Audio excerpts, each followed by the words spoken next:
Hello, my name is Jonathan, 36 years old, and I'm living in Seattle, Washington. I stand here on a trail leading up to Mount Rainier, the cold wind brushing across my face, carrying the scent of pine and the stillness of nature. From this vantage point, I can see snow-capped peaks and lush green valleys stretching endlessly. But today, I'm not just admiring the scenery. I'm reflecting on myself. A long journey from a boy who grew up in the shadow of others to a man who found his own light. This story begins in 2019 when I was 30, in Lansing, Michigan, a place where everything seemed to fall apart, but also where I began to learn how to stand back up. I grew up in the suburbs of Lansing, Michigan, in a modest red brick house with a white picket fence that had peeled over the years. My father, George, was an accountant, and my mother, Margaret, worked part-time at a used bookstore. We weren't rich, but we weren't destitute either. Our family consisted of 5. My parents, my older brother, William, 4 years my senior, always the pride of the family, and my younger sister, Emily, 3 years my junior, the pampered baby of the family. And me? I was Jonathan, the middle child, the one who seemed to always be stuck in some overlooked corner, never bright enough to be noticed. From a young age, I was used to being compared. William was the shining star of the family. He was smart, handsome, excelled in school, and always knew how to make our parents proud. At school, he was the captain of the basketball team, president of the student council, and earned a full scholarship to a prestigious boarding school at just 15. Meanwhile, I was just an average kid with mediocre grades and nothing remarkable to show for myself. Every time I brought home a report card with a few B's, my father would look at me, sigh, and say, "William always got A's. Why can't you try harder like him?" My mother was gentler, but her eyes always betrayed a hint of disappointment, as if I were a flawed version of my brother. Holidays were when I felt the difference most acutely. On Christmas, when I was 10, William received a science kit, the kind he could use to conduct chemistry experiments in his room. Me? I got a used toy car, one that William had already grown tired of. "Think of it as recycling, Jonathan," my mother said, smiling as if it were a brilliant idea. But deep down, I knew it wasn't about recycling. I was simply the second choice. I found solace elsewhere. Our neighbor, Uncle Fred, was a retired mechanic with a small garage behind his house, filled with tools and the smell of motor oil. Every weekend I'd run over there, watching him disassemble car engines, fix lawnmowers, or tinker with broken electronics. "You've got skilled hands, Jonathan," he'd say, his eyes crinkling with a smile. "Not everyone needs to be a lawyer or a doctor. Just do what you love, and that's enough." Those words were a small ray of light in my world full of comparisons. But when I told my parents about Uncle Fred, my mother only frowned. "What good is fixing machines? William's going to law school. You should follow his example." I didn't hate William. He didn't try to make me feel inferior. Sometimes he'd even share his toys or help me with homework. But his shadow was too vast, and I didn't have the strength to step out of it. When William left for boarding school, I thought things would get easier. They didn't. My parents began comparing me to an idealized memory of William, a perfect version that didn't even exist. "When William was your age, he already had plans for his future," my father said when I hesitated about choosing a high school major. I just nodded, swallowing the bitter taste in my throat. When I was 18, I went to college with the help of a student loan. I chose mechanical engineering not just because I enjoyed it, but also because I wanted to prove I could accomplish something. College wasn't easy. I wasn't a genius like William, but I was diligent. I stayed up late in my dorm, poring over technical drawings and complex formulas. Some nights I sat alone in the library watching other students laugh and joke, wondering if I was working hard for myself or just to please my parents. I graduated with decent grades, not outstanding, but good enough to land a job at an auto manufacturing plant in Detroit. The starting salary wasn't high, but it was stable. I rented a small apartment and began my independent life. Meanwhile, William graduated from a prestigious law school in Chicago, with my parents' financial support to buy a nice apartment and start working at a major law firm. My parents never stopped talking about him, his successful cases, the lavish parties he attended. And me? I sent money home every month to help my parents pay off their mortgage and cover Emily's college tuition. But no one mentioned that. Once I sent $2,000 to fix a leaking roof. My mother called to thank me, but her tone was flat. "Thank you, Jonathan. But you know, William just gave us a $5,000 vacation." I gripped the phone tightly, a heavy weight pressing on my chest. "I'm happy for him," I said before hanging up. I wasn't angry at William. I was angry that every effort I made was overlooked, as if it were an obligation, while William's actions were treated as miracles. The job at the plant wasn't a dream, but I loved it. I enjoyed the feeling of fixing a machine, hearing the engine hum smoothly after hours of tinkering. My co-workers, a group of down-to-earth mechanics, became my friends. We'd gather at a bar after work, drinking beer and swapping stories. They didn't know about William or compare me to anyone. To them, I was just Jonathan, the guy who could fix a machine faster than anyone else on the shift. But then in 2019, everything changed. The auto industry in Michigan began to decline. Economic downturns and automation led to layoffs at the plant. I received my termination notice on a rainy morning when the manager called me into his office and said, "Jonathan, you're a good worker, but we don't have the budget anymore." I stood there staring at the termination letter, feeling the ground collapse beneath me. I had worked hard, sacrificed time, money, and pride to prove my worth. Yet in a single moment, it all vanished. I depleted my savings after a few months of unemployment. Detroit had little to offer, and I had no choice but to return to Lansing, to the red brick house where I grew up. I packed my things, gave up my apartment, and drove my old car back home, my heart heavy. I told myself it was temporary, that I'd soon find a job and get back on my feet. But deep down, I knew what awaited me. My parents greeted me with a mix of pity and irritation. "Just temporary, right?" my father asked, his voice cold. "I'll find a job, Dad," I replied, trying to keep my tone steady. My mother patted my shoulder, but her eyes said it all. She didn't believe I'd amount to anything significant. The first few weeks weren't too bad.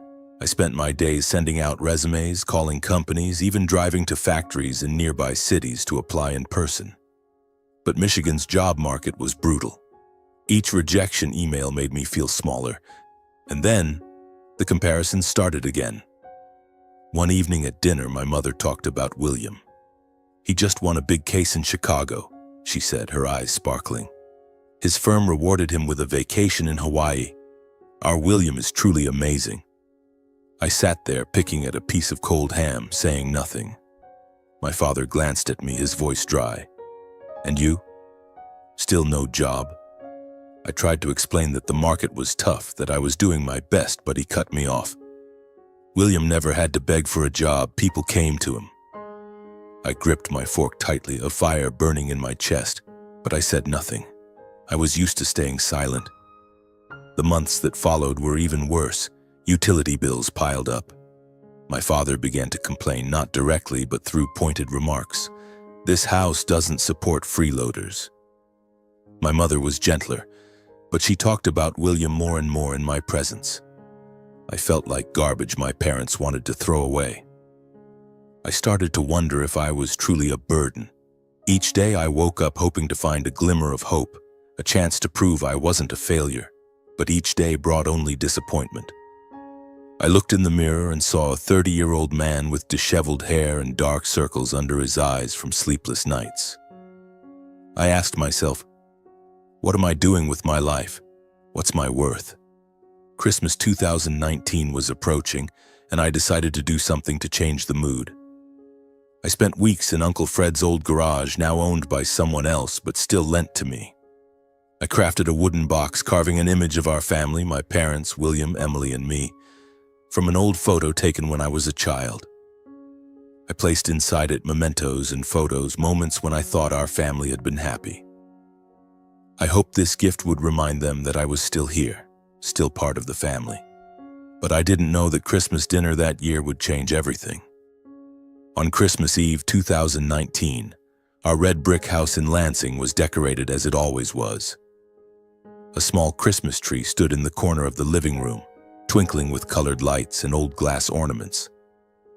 The smell of roasted turkey wafted from the kitchen, mingling with the scent of cinnamon from the candles my mother had lit on the dining table. On the surface, everything seemed cozy, but I could feel a tense atmosphere like a guitar string pulled too tight, waiting for a single touch to snap. My parents were busy in the kitchen, Dad carving the turkey, Mom arranging plates. Emily, now 27, sat on the sofa, scrolling through her phone, occasionally looking up to smile at me. William hadn't arrived yet, but I knew he'd make a grand entrance, as he always did. I placed the wooden box on the gift table next to the shiny, wrapped presents. It looked out of place with its rustic wood and imperfect hand-carved details. But to me, it held my entire heart.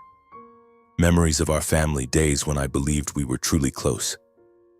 I hoped that when my parents opened it, they'd see how hard I'd tried to hold on to those moments. "Jonathan, help me bring out the soup," Mom called from the kitchen. I hurried in, picking up a tray of steaming pumpkin soup and carefully setting it on the dining table. "Looks delicious, Mom," I said, trying to start a conversation. She nodded, but her eyes were fixed on the door as if waiting for someone more important. I knew she was waiting for William. The doorbell rang and my heart tightened slightly. "He's here," Mom exclaimed, rushing to open the door. William stepped in, tall and imposing in an expensive wool coat, hair neatly combed, a confident smile on his face. He hugged Mom, clapped Dad on the shoulder, and handed them a bottle of red wine, the kind I was sure cost more than a week's wages from my old factory job. "Chateau Lafite, try it, it's amazing," he said, his voice warm and generous. Mom gushed. Dad nodded approvingly, and I stood there, feeling like I was fading into the air. "Jonathan, long time no see," William said, turning to me. He extended his hand for a shake, but his eyes slid past me quickly as if I were just part of the scenery. "You doing all right?" he asked, but didn't wait for an answer before launching into a story about his recent business trip to New York. I nodded, quietly taking my seat at the table, trying to swallow the bitterness rising within me. Dinner began with William's stories. He talked about his big case in Chicago, the new apartment he was eyeing downtown, and the company-sponsored vacation in Hawaii. My parents listened, their eyes sparkling as if he were the star of a blockbuster movie. "That's my boy," Dad said, raising his glass of wine. "William, you make this family proud." Mom nodded, beaming. Emily occasionally chimed in with stories about college, but it was clear the spotlight belonged to William. He described a party with major clients, how he'd won over a tough customer. I tried to listen, but my mind wandered. I thought of my childhood days in Uncle Fred's garage, fixing an old radio and feeling like I mattered. I remembered my days at the factory when my co-workers patted my back for repairing a production line.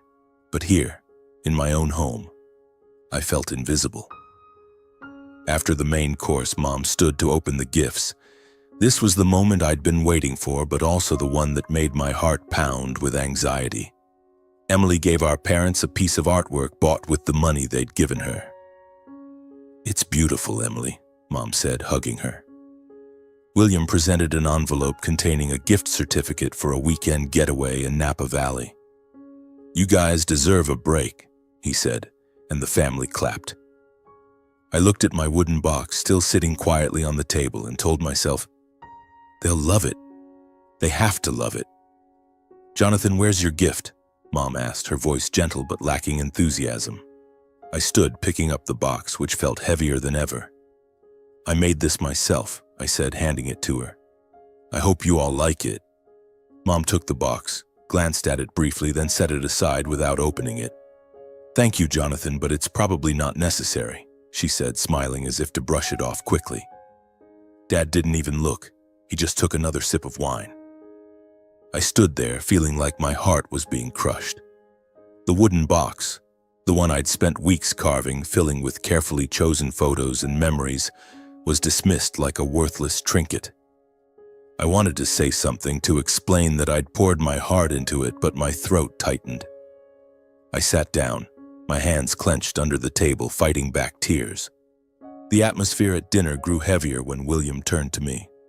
"Hey, Jonathan, still no job?" he asked, his tone half joking, half serious. "You planning to stay here forever?" I felt my parents' eyes on me as if waiting for my answer to confirm that I was indeed a failure. "I'm trying," I said, my voice low. "The market in Michigan is tough, but I've got some leads." I tried to sound calm, but inside a storm was raging. William laughed loudly as if I'd told a joke. "Trying? You know, in Chicago, people line up to hire me. You should get out of this small town, do something big." He took a sip of wine, smug. I looked at Dad, hoping he'd say something to defend me, but he just nodded at William as if agreeing. "Jonathan, you should listen to your brother," Dad said suddenly, his voice cold. "Your mother and I are getting old. We can't keep supporting you. The utility bills have skyrocketed since you came back. You're a burden to this family." His words cut like a knife, slicing deep into my heart. Mom chimed in, her voice softer but sharp. "Why don't you follow William's example and stand on your own? At your age, he already had a career, a home of his own." I looked around the table. William smirked as if watching an entertaining play. Emily lowered her head, avoiding my gaze, clearly not wanting to get involved. And then, Dad said the final words I'd never forget. "If you disappeared from here, no one would notice. Living like this just bothers everyone." The air seemed to freeze. Blood rushed to my head, my heart pounding. Years of being compared, overlooked, and pushed aside all converged in this moment. I wanted to scream, to slam the table, to tell them how hard I'd tried, how much I'd sacrificed, but I didn't. I looked at Dad, then Mom, then William, and said, my voice so cold it startled even me, "If that's the case, consider me gone." I stood, the chair scraping loudly against the wooden floor. No one said a word. Mom opened her mouth as if to speak, but then fell silent. William shrugged as if it didn't matter. Emily looked at me, her eyes glistening, but she didn't get up. I walked out of the dining room, up the stairs, and closed my bedroom door behind me. In my old room, I sat on the bed, staring at familiar objects, a faded basketball poster, a bookshelf full of engineering textbooks, and the alarm clock still ticking away. I felt like I was suffocating, as if the walls were closing in on me. Dad's words echoed in my mind. No one would notice. Was that true? Was I really worth nothing to them? I opened my closet, grabbed a backpack, and stuffed it with a few clothes. I looked around the room one last time, feeling like I was saying goodbye to a part of myself. But I knew that if I stayed here, I'd continue to be sidelined, living like a shadow. I had to leave. I went downstairs, put on my shoes, and opened the front door. The streetlights cast a dim yellow glow on the snow-covered street.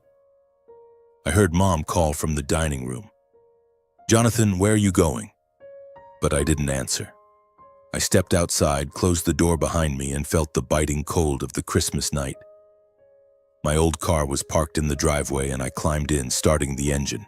It grumbled in protest, but eventually roared to life. As I drove out of Lansing, I didn't know where I was going. I only knew I had to disappear, not to hurt them, but to save myself. In the darkness, I felt both terrified and free. My father's words, though painful, had inadvertently opened a door. I wouldn't let them define me anymore. I would find a place where I was seen, where I was valued, even if it meant starting over from scratch. Snow fell gently on the windshield, each flake a reminder that I was leaving behind everything familiar. The old car creaked as I pressed the gas pedal, heading west on I-96. I had no clear plan, just a few $100s in my wallet, a backpack of clothes, and the wooden box sitting quietly on the passenger seat. On Christmas Eve 2019, while others gathered with their families, I drove alone, unsure of what the future held. But for the first time in years, I felt a new breath of air fill my chest. Not hope, but determination. I drove through the night, stopping only at a gas station to fill the tank and buy a bitter black coffee. The radio played Christmas songs, but I turned it off. The cheerful music only reminded me of the dinner I'd just left, of my mother's indifferent glance as she set the wooden box aside, of my father's words, "If you disappeared, no one would notice." I gripped the steering wheel tightly, telling myself they were wrong. I would prove I had worth, not for them but for myself. After days of wandering, I decided to head to Seattle, Washington. I'd once heard Sarah, a college friend, talk about the city, its thriving tech industry, opportunities in engineering, and the beauty of its mountains and sea. Sarah and I had been close in college, but after graduation we'd only exchanged occasional texts. I wasn't sure if she'd remember me, but Seattle was the best option I had. It was far from Michigan, far from my family, far from William's shadow. If I was going to disappear to rebuild myself, this was the place to start. I sent Sarah a short message. "Hey, I'm thinking of moving to Seattle. Any suggestions?" I wasn't sure she'd respond. But to my relief, Sarah replied enthusiastically, "Jonathan, it's been forever. Seattle's awesome. Come on over. I can help you find a place." She sent me details about a cheap but clean apartment in Capitol Hill.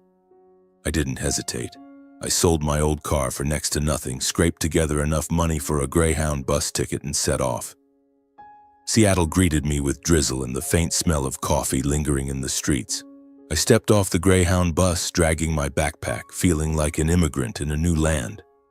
The apartment Sarah recommended was a small room on the third floor of an old building, with a window overlooking a graffiti-covered alley. It wasn't luxurious, but it was mine. For the first time in months, I felt like I had a place to start over. One evening, Sarah invited me to a coffee shop downtown.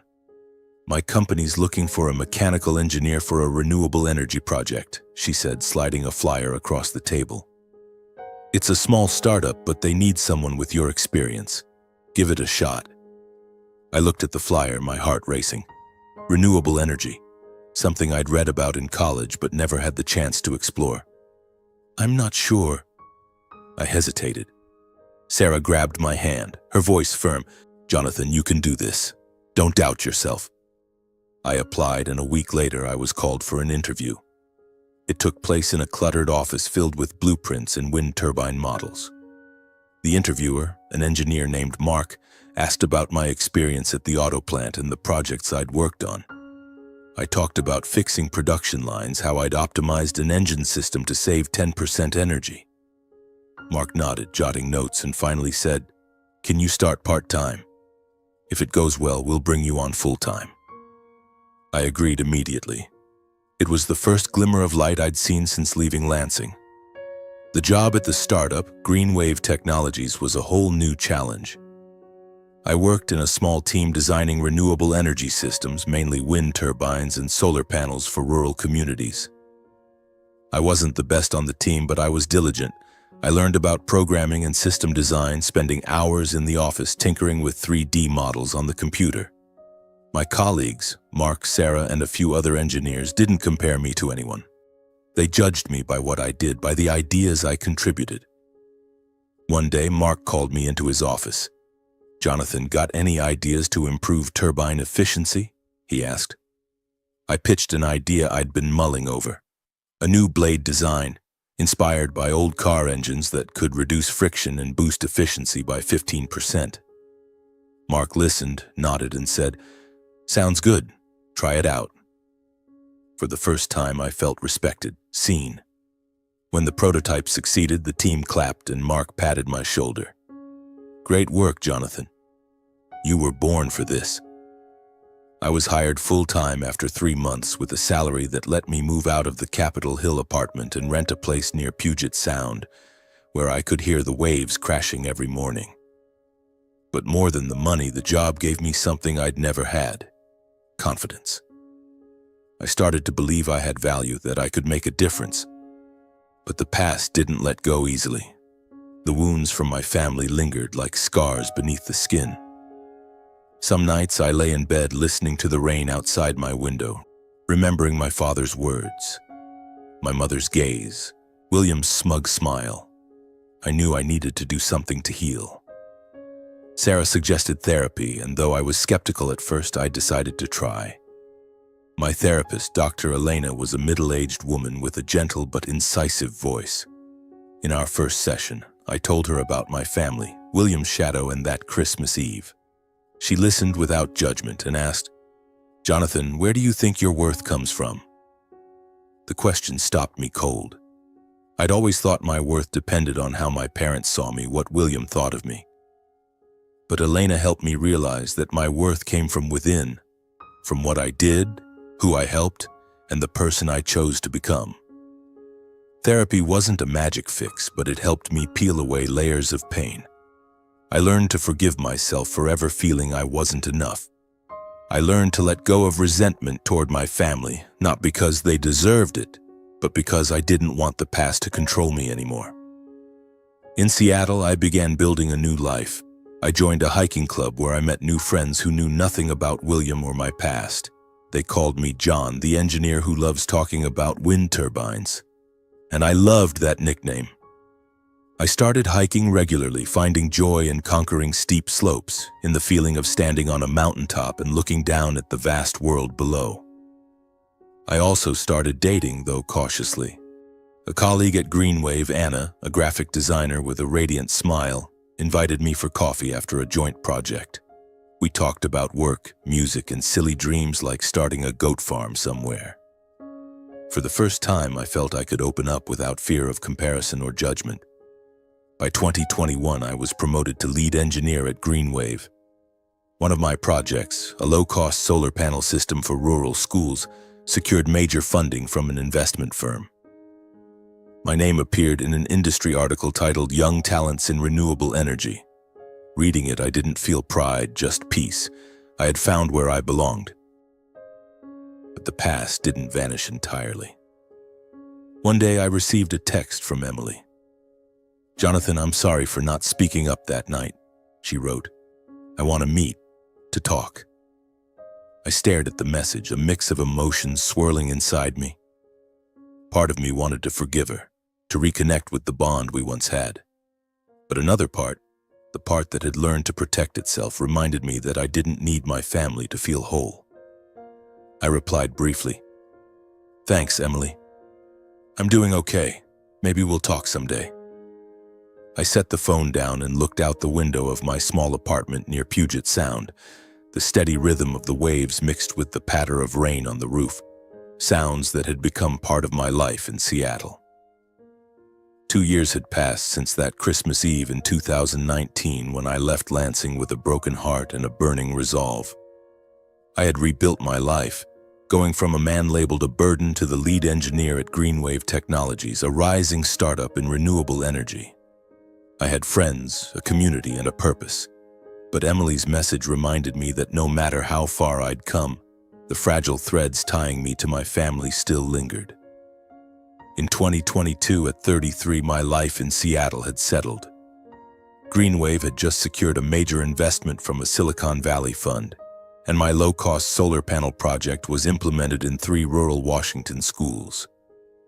My name appeared in an industry magazine article titled "Young Talents in Renewable Energy." When Sarah sent me the article, she included a message. "You did it, Jonathan. Proud of you." I read the piece, saw the photo of myself standing next to a wind turbine model, and smiled. Not for the recognition, but because I knew I'd found my own path. But then, an unexpected opportunity brought me closer to my family, not in Lansing, but in Chicago, where William was building his illustrious career. Greenwave was invited to a tech conference in Chicago where energy companies and lawyers gathered to discuss environmental policies. My project was selected for a presentation, and Mark, my boss, insisted I go. "You're the one behind this project, Jonathan. Go show them what we can do," he said. I hesitated. Chicago was William's territory. I didn't want to see him, didn't want to face the past. But then I reconsidered. This wasn't about William or my family. This was about me, about what I'd built. I wasn't going to prove anything to them, but to affirm my own worth. I agreed, booked a flight, and prepared my presentation. Deep down, I knew this trip might reopen old wounds, but I was ready. The conference took place in a sleek, modern convention center in downtown Chicago, with gleaming glass walls and hundreds of people in sharp suits. I wore a simple blazer, not expensive but professional enough, and stood by a poster showcasing Greenwave's project. My presentation focused on the low-cost solar panel system, with data on how it saved schools thousands of dollars annually. As I began speaking, I felt the eyes of dozens of people, investors, engineers, lawyers, fixed on me. For the first time, I didn't feel invisible. I delivered the presentation smoothly, answering questions with a confidence I didn't know I had. When I finished, a group of investors approached, asking about scaling the project. One of them, a middle-aged woman with sharp eyes, handed me her business card and said, "You've got vision, Jonathan. Stay in touch." I gripped the card tightly, feeling like I'd just conquered a mountain. But then, I saw him. William, in an expensive gray suit, stood a few meters away, talking to a group of people. He noticed me, and for a moment our eyes met. I saw a flicker of surprise cross his face, then he smiled, that familiar, confident smile. He walked over, extending his hand. "Jonathan, didn't expect to see you here. You look different." I shook his hand but didn't smile. "Hey, William," I said evenly. He glanced at Greenwave's poster, then at me, as if trying to reassess who I was. "Your presentation. I was impressed." "Pretty good," he said, but there was a hint of awkwardness in his voice, lacking the smugness I was used to. He invited me to dinner, saying he wanted to reconnect. "It's been a while, Jonathan. We should talk," he said, sounding sincere. But I shook my head. "I'm busy, William. There are people here who actually value me," I replied, then turned to join the group of investors waiting for me. I didn't look back, but I felt his eyes on me. This time I didn't need his approval. I had my own. A few weeks after the conference, I received an email from my mother. Subject: "Proud of you." My heart tightened as I read the words. I opened the email and read her message. "William told me about the conference in Chicago. I didn't realize you were doing such great things. Your father and I are proud of you. Emily's struggling with tuition debt. Could you help her out a bit?" I read it over and over, a mix of anger and sadness swirling inside me. Proud? They were proud now when my name appeared in an article, when I was no longer a burden? And yet they still asked for money, as if I were a financial resource rather than a son. I replied briefly, "Thanks, Mom, but I disappeared like you wanted. Now I'm living for myself." I hit send, feeling like I'd just closed a door. Emily called a few days later. "Jonathan, I'm so sorry," she said, her voice trembling. "I didn't stand up for you that night, and I regret it. I want to see you, to start over." I listened, sensing the sincerity in her voice. Emily wasn't like my parents or William. She was just caught in the family's crossfire, as I once was. "Thank you, Emily," I said. "I forgive you. But I need time. I've found a new family here and I'm doing well." She was quiet for a moment, then said, "I understand. Just know I'm always here." William sent a long text a few weeks later, admitting he'd underestimated me. "I didn't realize what you went through," he wrote. "I'm sorry, Jonathan. If you want, we can start over." I read the message but didn't reply right away. I wasn't angry at him anymore, but I didn't need him to feel whole. I had Sarah, Anna, Mark, and my hiking club friends, people who valued me for who I was, not for how I measured up to someone else. I sent William a short reply. "Thanks, William. I'm fine. Wishing you the best." I didn't close the door completely, but I set boundaries. I'd learned that family isn't just about blood, it's about the people who see your worth and stay by your side. The Chicago conference wasn't just a career opportunity. It was a milestone. I returned to Seattle with newfound confidence. Greenwave entrusted me with leading a larger project, designing an energy system for an indigenous community in Alaska. I worked day and night, not just for the job, but because I believed in it. Every wind turbine, every solar panel was a way for me to leave a mark, to prove I could make a difference. Coming back from Chicago, I felt like I'd crossed an invisible threshold. Seattle was no longer just a place I'd fled to escape my past. It had become home, where I truly belonged. My small apartment near Puget Sound, with its window overlooking the sea and the steady sound of waves, was where I began each day with a clear purpose. I no longer woke up fearing comparison or feeling like a burden. Instead, I woke up thinking about wind turbines spinning in a remote village, about children in Alaska studying under lights powered by systems I designed. For the first time in my life, I felt I was living, truly living, not just existing. The Alaska project was the biggest challenge I'd ever faced. The indigenous community in Kotzebue needed a sustainable energy system to replace costly, polluting diesel generators. I led a team of 5 engineers collaborating with tribal elders to ensure the system met their needs and respected their culture. Field trips to Alaska were frigid, with winds so strong they could knock me over, but standing before a newly installed turbine filled me with indescribable pride. At the dedication ceremony, an elder, Mr. Aklak, took my hand and said, "You brought light to us, not just electricity, but hope." Those simple, heartfelt words were a reward greater than any accolade. Work wasn't everything. In Seattle, I continued building a life I once thought I didn't deserve. Anna, the girl with the radiant smile, became a vital part of my world. We started dating officially, and evenings spent walking along the coast or sitting in small coffee shops, talking about everything from work to silly dreams, brought me a sense of ease. One evening, as we sat on the beach watching a fiery sunset over Puget Sound, Anna turned to me and said, "Jonathan, you know you make things better just by being you." I held her hand, saying nothing, but a warmth surged within me. I didn't need to prove anything to her, and that was truly liberating. Sarah remained a close friend, always there with timely encouragement. She invited me to join a Green Wave-sponsored charity project, teaching technical skills to unemployed youth in Seattle.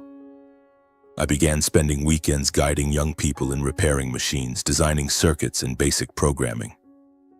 Watching a teenager's eyes light up when he fixed an engine for the first time, I saw myself in Uncle Fred's garage years ago.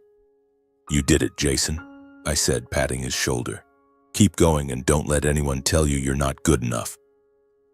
By helping them, I was also healing myself. But true growth wasn't just in external successes, it was in how I learned to let go. In therapy sessions with Dr. Elena, I gradually unraveled the remaining layers of pain from my past. One day she asked, "If you could say one thing to your 2019 self, what would it be?" I thought for a moment, then answered, "I'd say, you're worthy of love, of being seen. Don't wait for someone to validate you. Validate yourself." Elena smiled and nodded. "Have you done that yet, Jonathan?" I nodded. "I'm doing it." I started journaling, a habit I picked up from therapy. Each evening I sat by my window, writing about what I'd done, how I felt. One entry read, "Today I finished a design for a new turbine. Today Anna laughed at my silly story. Today I hiked with the club and felt free. I don't need Mom, Dad, or William to tell me I'm enough. I know I'm enough." Those simple words were proof of my inner victory. My family, though no longer the center of my life, had their own changes. Emily kept in touch through short texts, sharing updates about her job at a small advertising agency. She was trying to stand on her own, no longer relying on our parents as before. Once she sent me a photo of herself in front of her new office, with the caption, "I did it, Jonathan. Thanks for always being a good brother." I smiled and replied, "Proud of you." I no longer held a grudge for her silence years ago. She too had been a victim of our family's culture of comparison, and I was glad she was finding her own path. My parents sent a few more emails, mostly polite check-ins. They stopped asking for money but never offered a direct apology. I didn't expect them to. I'd learned to accept that they might never understand what I went through, and that was okay. I didn't need their validation to move forward. In early 2025, I bought a small apartment near Puget Sound, paid for entirely with my own earnings. It wasn't large, but it was mine. A bright space with hiking photos on the walls and a work corner filled with technical drawings. Anna moved in with me and we started talking about the future. Not grand plans, but simple things like traveling together or adopting a dog. I took on more charity projects, expanding the technical training program for unemployed youth, feeling like I was giving back to the community that gave me a chance. One morning, I joined the hiking club for a climb up Mount Rainier. The trail was treacherous with snow-covered slopes and biting winds. But standing at the summit, looking down at the lush valleys and drifting clouds, I felt a freedom I'd never known before. I pulled out my journal and wrote, "Sometimes to be seen, you have to leave the places where only your shadow is noticed. Your worth lies in the life you choose to build, not in the eyes of those who never truly saw you." My victory wasn't in awards or articles.